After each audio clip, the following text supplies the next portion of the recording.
Anong mensahe ang kailangang marinig ng mga Virgo sa period na to? Pwede nangyayari na itong magiging reading o mangyayari ba lang? Kung hindi man para sa inyo, itong magiging reading, di baka para sa someone na malapit sa inyo o sa someone na kakilala nyo mismo. Baka may lumabas na gender, mamaya gawin nyo na lang energy. Masculine at feminine energy. Pwede rin naman na wag nyo nang pansinin ng gender. Hindi ko masasabi kung anong magiging reading kung positive ba o negative. Depende sa kung anong mapipick up kong energy.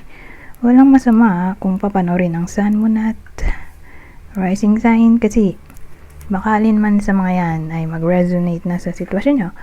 So ito ay page of wands. Hindi kita kasi yung ilaw. Page of wands to, ha? 7 of wands, queen of cups, page of cups, wands, page of wands. Ano to?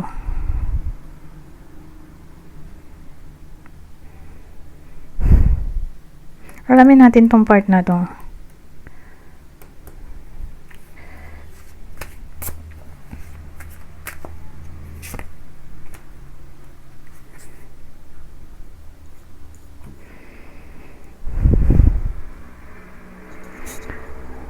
May 7 of wands kasi tayo eh. So iniisip ko, bakit may 7 of wands?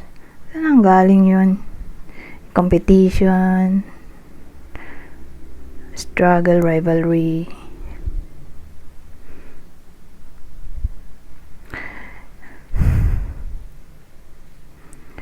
So ayun, doon siya tumama sa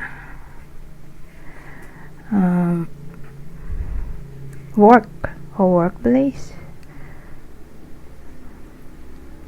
Para bang naka-defense mode to yung tao.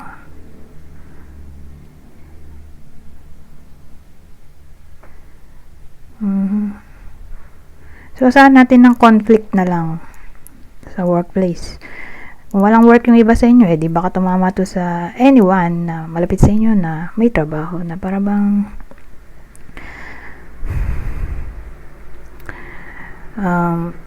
matetest ang pasensya ng iba sa inyo, kasi may struggle card nga tayo sa 7 of Pentacles. Doon natama sa workplace o ka-workmate siguro. Ngayon dito tong Queen of Cups. So ang dating sa akin, anong reaction niya? Anong magiging reaction ng bida natin kapag nangyari to, or baka nangyayari na to, itong problem natin. So isa lang direksyon. Ang reaction niya ay maging intuitive at kalmado all at the same time. Ngayon, ditong page of wands naman natin, sabihin natin ito na yung outcome ng ginawa niyang action, di ba? So ang dating sa akin, imbis na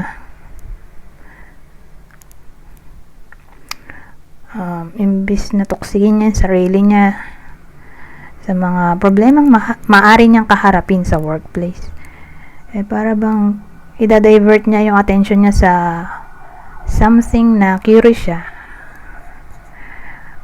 or passionate siyang gawin. So halimbawa, may drama sa workplace. So imbis na toksikin niya yung sarili niya, tutuon na lang niya yung sarili niya sa pagtatrabaho. Magiging workaholic yung tao para ba hindi siya mainis. So para hindi siya mainis, papaka-busy yung bida natin. Ganyan. Or again, baka may gawin siyang something na curious siya. So dahil yung attention niya ay nandun sa curiosity niya, makakalimutan niya yung problema niya. Pwede rin ganun.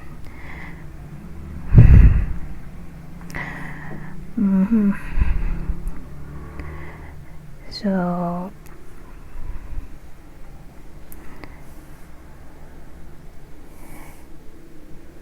ibang case din, sabihin natin worst case scenario na. Kumbaga, kahit anong gawin ng bida natin hindi niya makita o makuha yung peace of mind. Mukhang aalis siya dito, magre-resign siya. Hahanapin niya yung passion niya or work na interesado siya. So, maaaring ganun. Mag-resign at maghanap ng iba, or mag-resign at mag-solo na lang. So, pag nag-solo, then papasok yung entrepreneur o entrepreneur kung British English, freelancer, self-employed, commission-based salary, ayun, business, pwede rin business. Anyways, dito na tayo sa susunod. Ano pang masasabi? Ang susunod na deck, ano pang senaryo makukuha natin dito?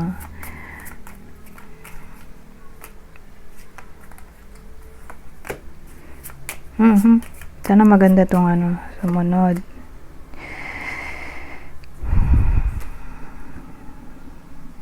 Kasi yung ilaw natama dito.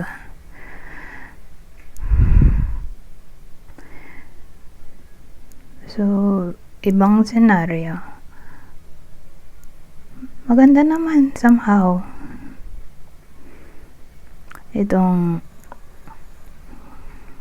combination. Kaya lang kasi siya painful change. So, paano naging maganda yun? Sa una lang mahirap. Na para bang kung i-embrace niya yung change, edi doon niya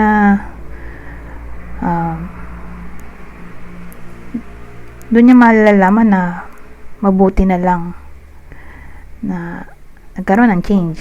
Ganon.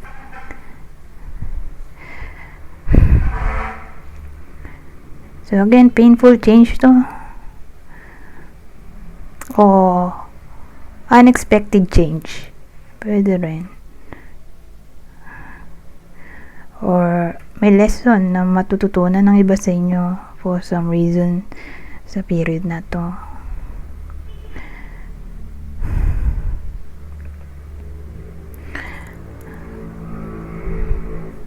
Pwede rin naman tong pag-overcome ng challenge kung nangyayari na. Kung sabihin natin, bago pa nila pinanood tong video, namang problema na sila.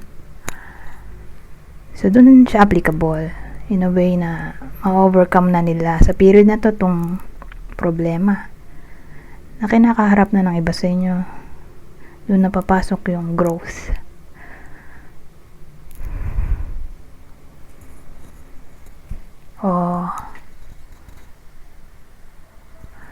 Progress. Excuse me.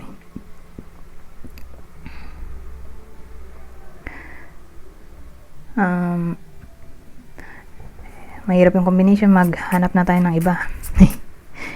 Anyways, eto. Dito naman tayo sa susunod.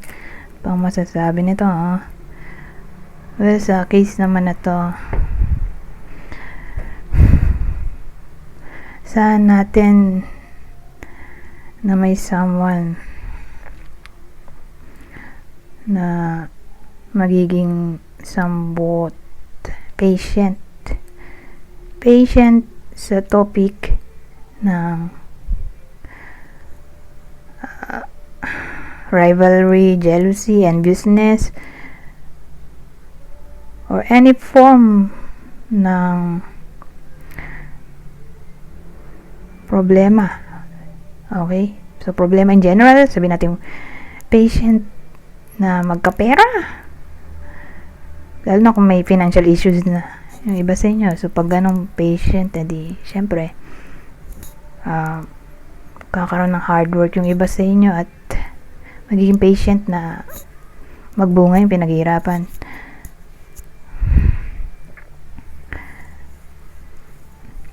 So, ganun O, pwede rin namang may mga tao sa paligid ng iba sa inyo na mahirap pakisamahan. So, magiging patient ng iba sa inyo na makisalimuha pa rin kahit na toxic sila. Pwede rin ganon. Pwede rin na sabihin natin sa inner relationship na part, may someone na prone sa jealousy. Kahit wala naman talagang dapat ipagselos. Kasi may mga taong gano'n, prone sa jealousy. Na para bang intindihin na lang nung isa yung partner niya. Hindi na niya sasalubungin yung galit.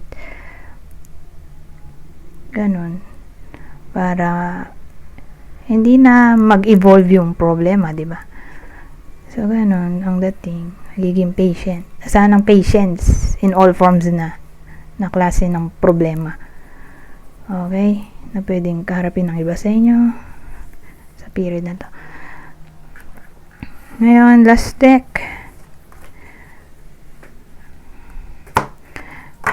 Ano pang masasabi nito? So, dito sa case na to, meron tayong fertility. Oh, magbubunga kasi fertility pwede rin siyang new beginning o creation. Magbubunga o makikreate anything na may kinalaman sa love. Pag ganito, pregnancy, di ba? Pwede. Pregnancy, new romance, reconciliation.